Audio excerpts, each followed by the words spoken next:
نحمده ونستعينه ونستغفره ونعوذ بالله من شرور أنفسنا ومن سيئات أعمالنا. من يهده الله فلا مضل له ومن يضلل فلا هادي له، وأشهد أن لا إله إلا الله وحده لا شريك له، وأشهد أن محمدا عبده ورسوله. أما بعد فإن خير الحديث كتاب الله، وخير الهدي هدي محمد صلى الله عليه وسلم، وشر الأمور محدثاتها، وكل محدثة بدعة، وكل بدعة ضلالة، وكل ضلالة في النار.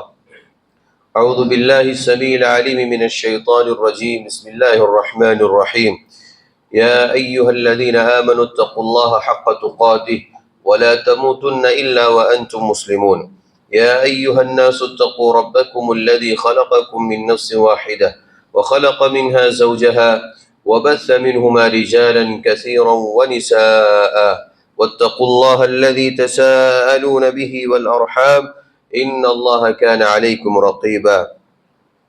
يا أيها الذين آمنوا اتقوا الله وقولوا قولا سديدا يصلح لكم أعمالكم ويغفر لكم ذنوبكم، ومن يطع الله ورسوله فقد فاز فوزا عظيما.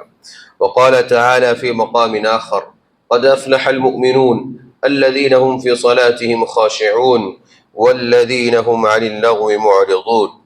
وقال النبي صلى الله عليه وسلم: من حسن إسلام المرء تركه ما لا يعنيه، أو كما قال عليه الصلاة والسلام: رب اشرح لي صدري ويسر لي أمري واحلل عقدة من لساني يفقه قولي. اللهم رب زدني علما، سبحانك لا علم لنا إلا ما علمتنا إنك أنت العليم الحكيم. برادران اسلام، حاضرین جمعہ، اسلامی اور دینی بھائیوں، ماں اور بہنوں، آج کے جمعہ کے خطبے کے لیے جس عنوان کا انتخاب کیا گیا ہے وہ ہے حیات لقمان سے چند عبرتیں اور نصیحتیں۔ محترم بھائیوں، لقمان حکیم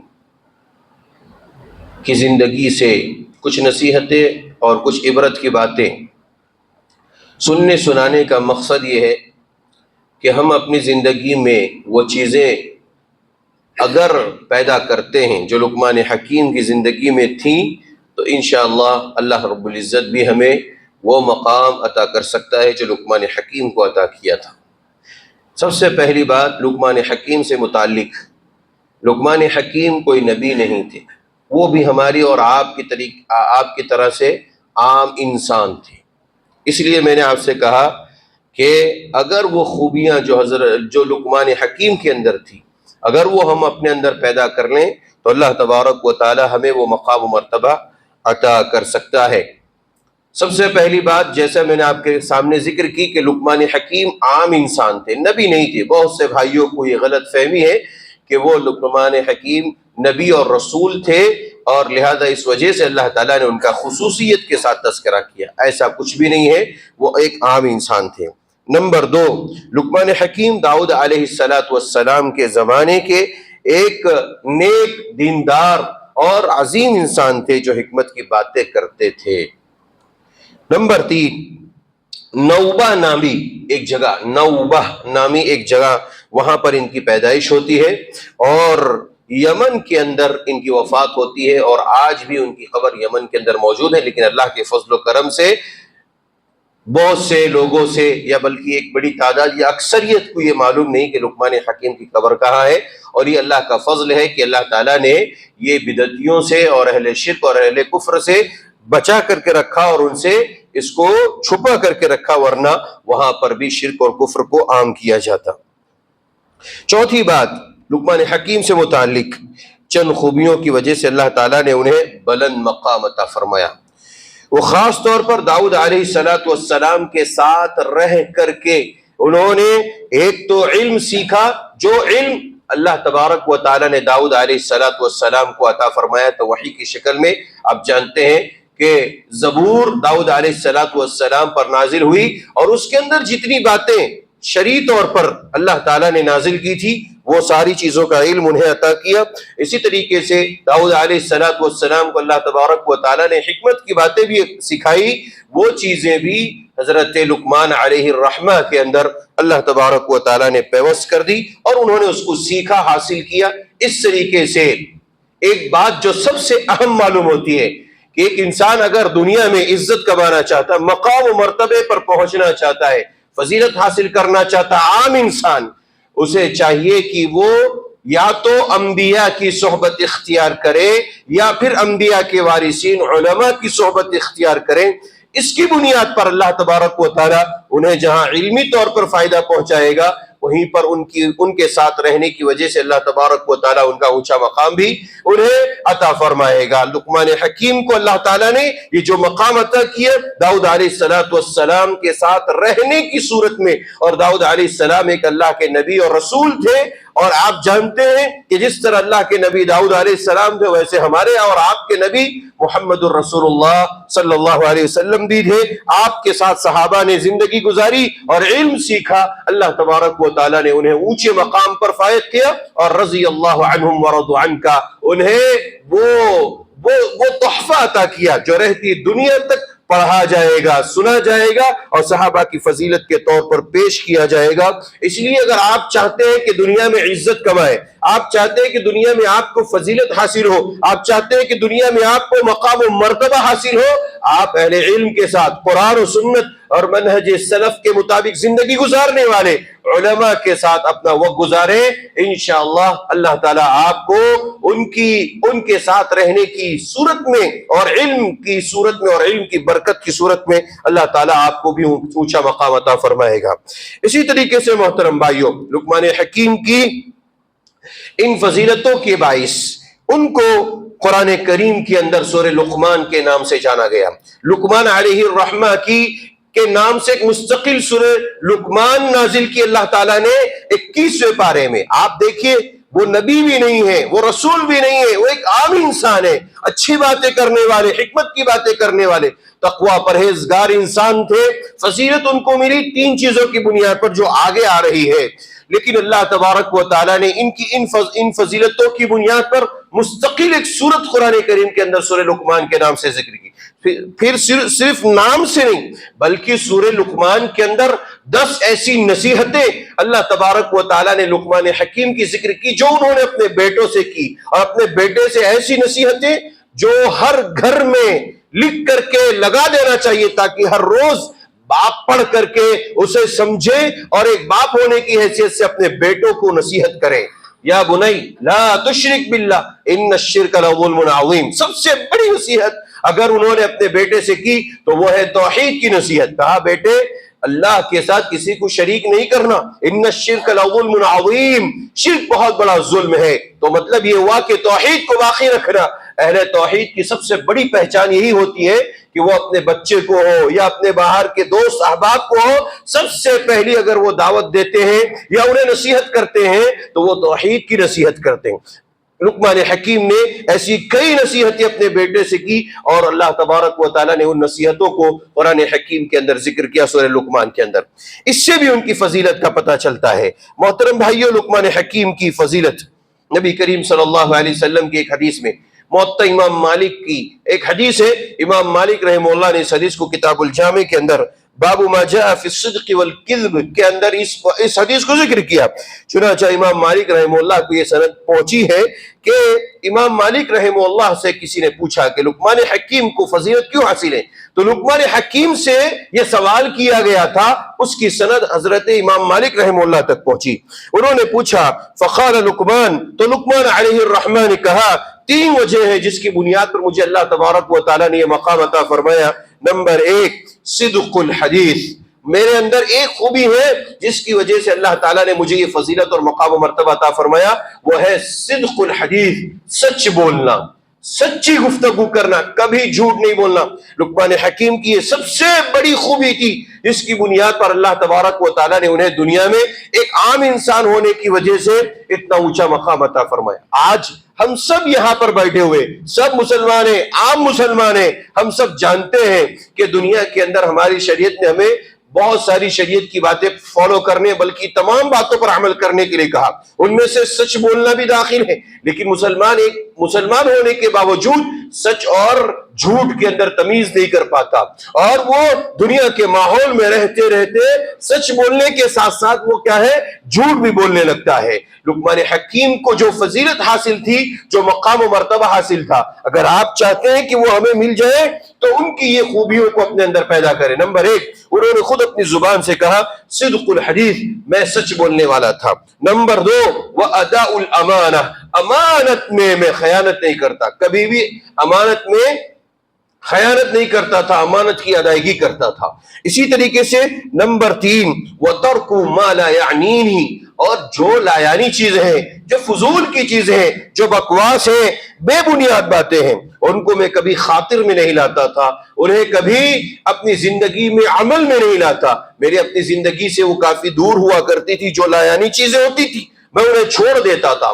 یہ 3 خصوصیات، یہ 3 عظیم باتیں لقمان حکیم کے اندر موجود تھی، جس کی بنیاد پر اللہ تبارک و تعالیٰ نے انہیں اتنا اونچا مقام عطا فرمایا کہ جن کو اللہ تعالیٰ نے ایک نبی اور رسول نہ ہونے کے باوجود اللہ نے ان کی رہتی دنیا تک ان کی تعریف کو جاری کر دیا قرآن کریم کے اندر۔ ان کے نام پر مستقل اللہ تعالیٰ نے قرآن کریم کے اندر سورت نازل کی، مستقل سورت کے اندر 10 یا اس سے زائد نصیحتوں کو اللہ تبارک و تعالیٰ نے ان کی ذکر کی۔ یہ کم فضیلت کی بات نہیں ہے کہ ایک شخص کا قرآن مجید میں ذکر ہو، اور قرآن مجید وہ اللہ کا کلام ہے، وہ اللہ کی کتاب ہے جو رہتی دنیا تک باقی رہے گی اور پڑھی جائے گی، پڑھائی جائے گی، سمجھایا جائے گا، اس سے عبرتیں اور نصیحتیں حاصل کی جائے گی۔ لقمان حکیم کی یہ فضیلت ہم سب کو یاد رکھنا چاہیے۔ اب تینوں کے اوپر ایک گفتگو، چھوٹی چھوٹی مختصر گفتگو میں آپ کے سامنے رکھنا چاہتا ہوں۔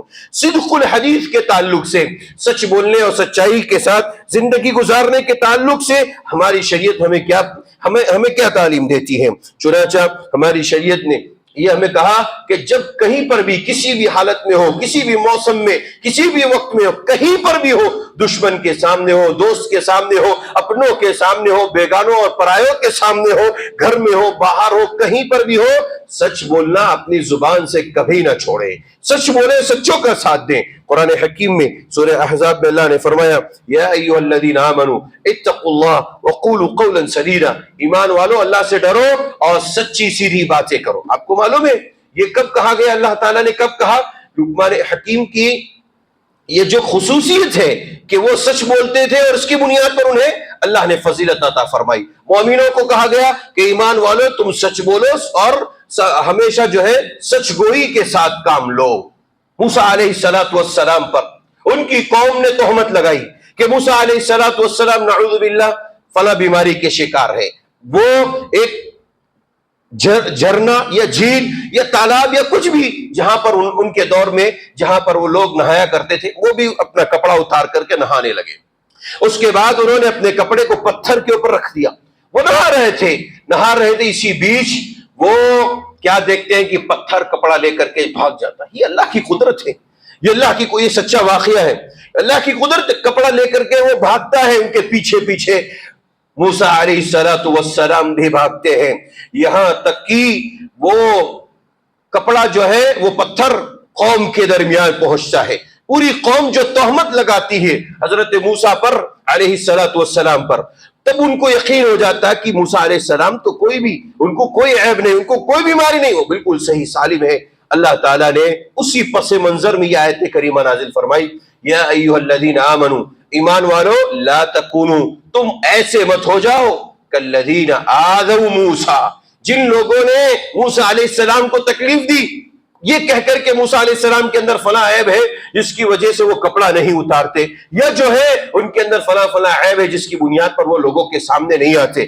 اللہ تبارک و تعالیٰ نے کہا لا تکونوا کالذین آذوا موسیٰ فبرأہ اللہ مما قالوا، یہ جو کچھ بھی کہتے تھے ان کی قوم کے لوگ، اللہ نے موسیٰ علیہ السلام کو ان سے بری کر دیا، اور وہ اللہ کی نظر میں بہت عظیم انسان تھے۔ اس کے بعد یہ آیت کریمہ اللہ نے ذکر کی یا ایھا الذین آمنوا اتقوا اللہ وقولوا قولا سدیدا، ایمان والو سچی باتیں کرو، سیدھی صحیح باتیں کرو، سچ بولو، یہ مسلمان کا شیوا ہے اور مسلمان کی پہچان ہے اور اس کے ایمان کا حصہ ہے۔ جو شخص سچ نہیں بولتا، جھوٹ بولتا ہے، اس کا مطلب یہ ہے کہ اس کا ایمان بہت کمزور ہے، اور اس کا ایمان کمزور ہی نہیں بلکہ اس کے ایمان کے اندر کافی خلل واقع ہے، کیونکہ ایمان کے ساتھ سچائی کو اور صدق کو اللہ تعالیٰ نے جوڑ دیا۔ اس لیے محترم بھائیوں، ہم سب کو چاہیے، یہ عبرت ہے ہمارے لیے، یہ نصیحت ہے، اگر ہم چاہتے ہیں کہ دنیا میں عزت حاصل کرے، مقام و مرتبہ حاصل کرے، توحید کے ساتھ ساتھ، عقیدہ سلیمہ کے ساتھ ساتھ، تو ہم سچ بولیں، سچوں کا ساتھ دیں۔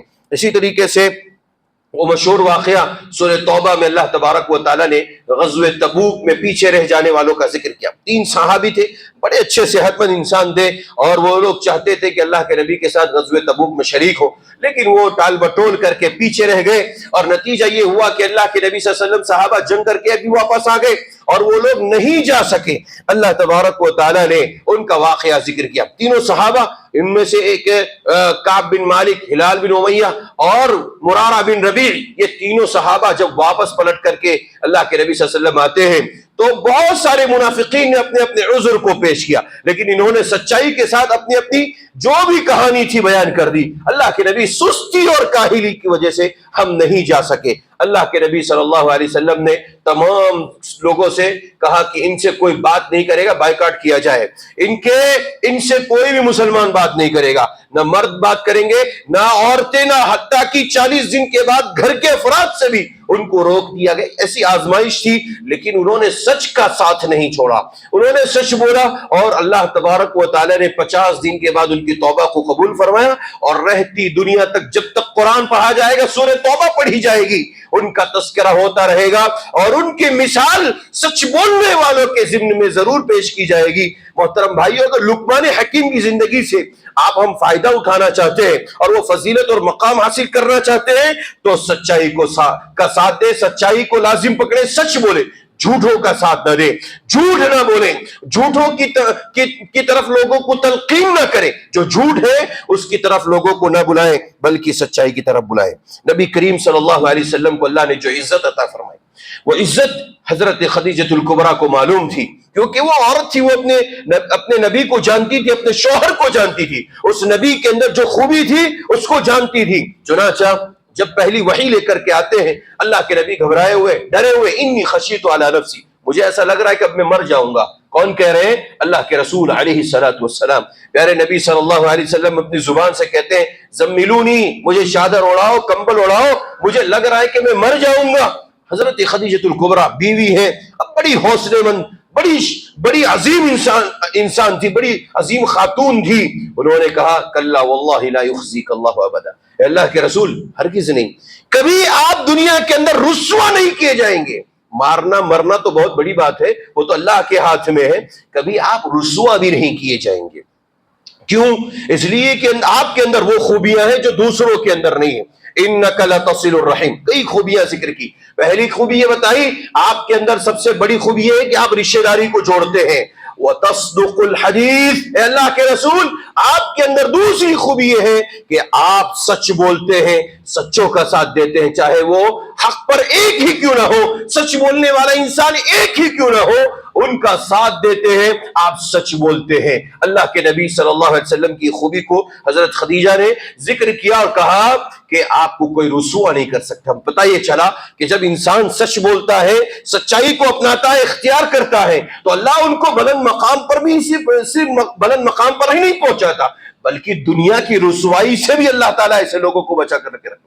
اللہ کے نبی کو اللہ تعالیٰ نے دنیا کی رسوائی سے بچایا، اس کی وجہ یہ بھی تھی کہ آپ ہمیشہ سچ بولتے تھے۔ اسی طریقے سے محترم بھائیوں، لقمان حکیم کے اندر جو دوسری خوبی تھی وہ تھی ادا الامانہ، امانت کی ادائیگی۔ امانت کی ادائیگی بہت بڑی ذمہ داری ہے۔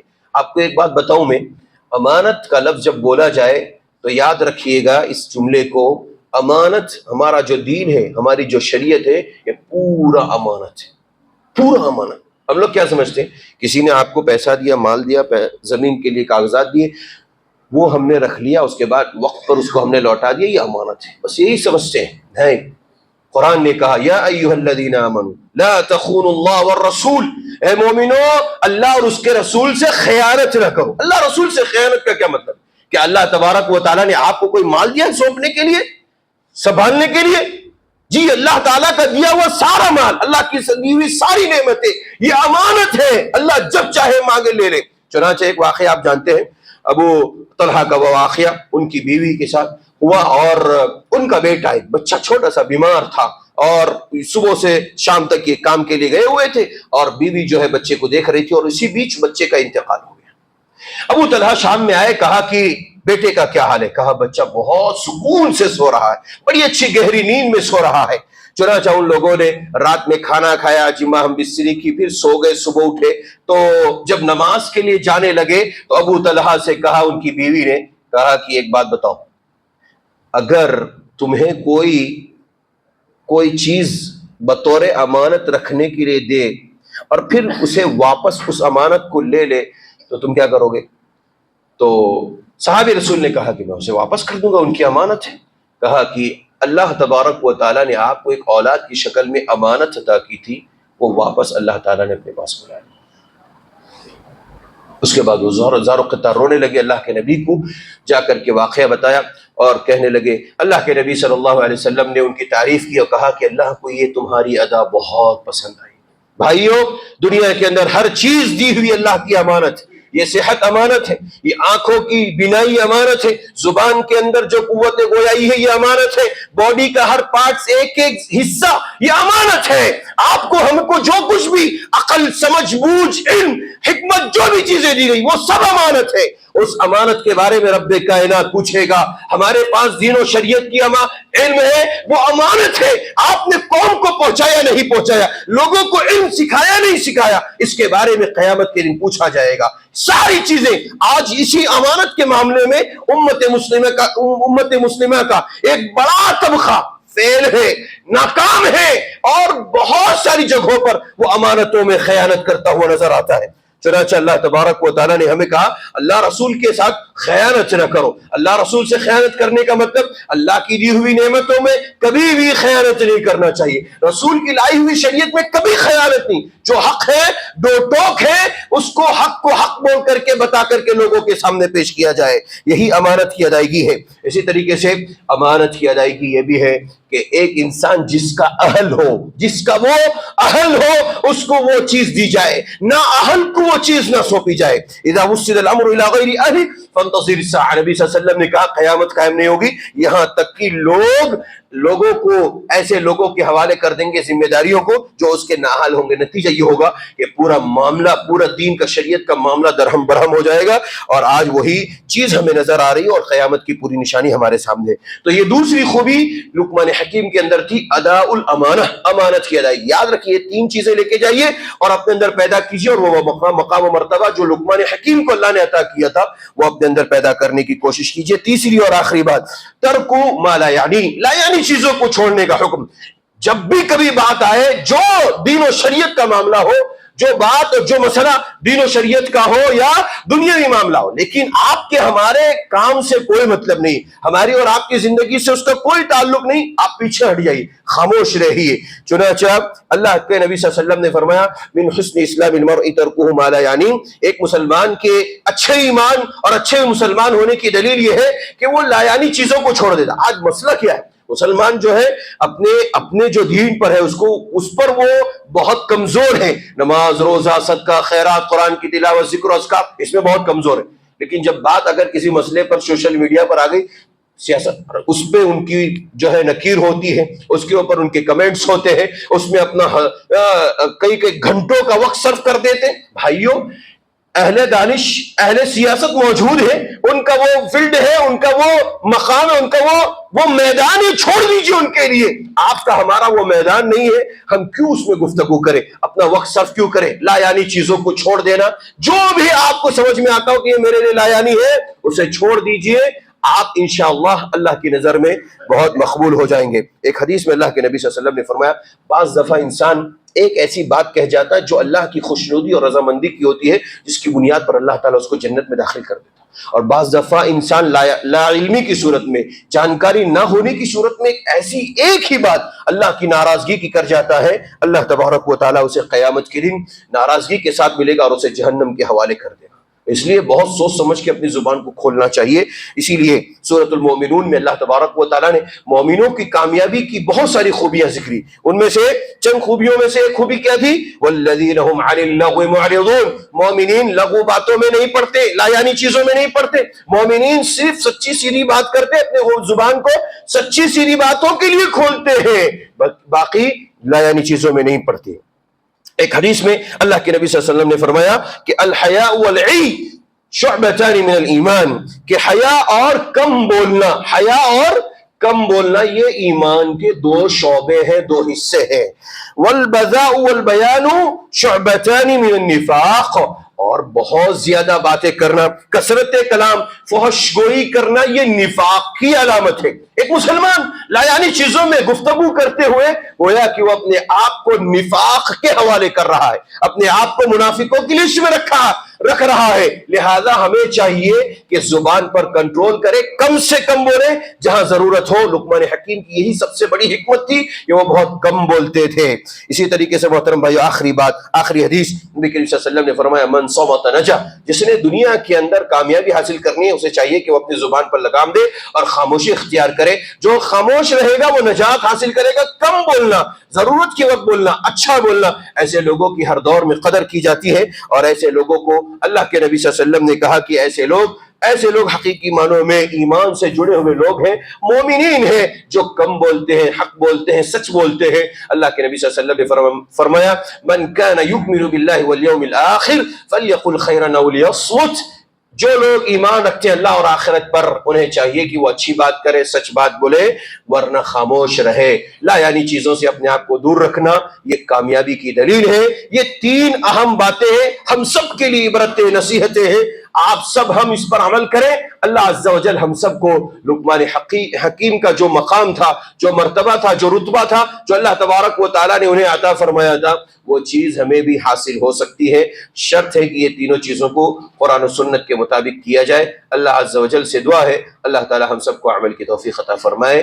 جو لوگ پریشان ہیں ان کی پریشانی کو دور فرما، جو بیمار ہے اللہ ان کی بیماری میں شفا کلی نصیب فرما. ہمارے والدین کی حفاظت فرما، جن کے والدین اس دنیا سے چلے گئے اللہ ان کو جنت الفردوس میں جگہ عطا فرما. ہمارے اساتذہ کی حفاظت فرما، ان کے علم میں، عمر میں، روزی میں، عمل میں برکت عطا فرما. جب تک اس دنیا میں زندہ رکھ، ایمان پر زندہ رکھ، اور جب خاتمہ ہو ایمان پر ہو. آمین. وآخر دعوانا الحمد للہ رب العالمین.